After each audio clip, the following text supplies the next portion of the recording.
জনের মার্কা এবার দাড়ি পাল্লা ভাইরে, জনতার মার্কা এবার দাড়ি পাল্লা ভাইরে, আমার ভাইয়ের মার্কা এবার দাড়ি পাল্লা, ফারুক ভাইয়ের মার্কা এবার দাড়ি পাল্লা ভাইরে, দাদু ভাইয়ের মার্কা এবার দাড়ি পাল্লা। চাচাবাজ দখলবাজ ওরা সব ধান্দাবাজ, জনগণ তাদের কথা আর বলবে না।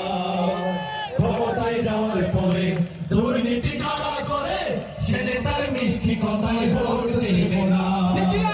সব দল দেখা শেষ, বিজয় হবে হবে ইনশাআল্লাহ, বিজয় হবে হবে ইনশাআল্লাহ। কৃষকের মার্কা এবার দাড়ি পাল্লা ভাইরে, শ্রমিকের মার্কা এবার দাড়ি পাল্লা, প্রবাসীর মার্কা এবার দাড়ি পাল্লা ভাইরে, জামাতের মার্কা এবার দাড়ি পাল্লা।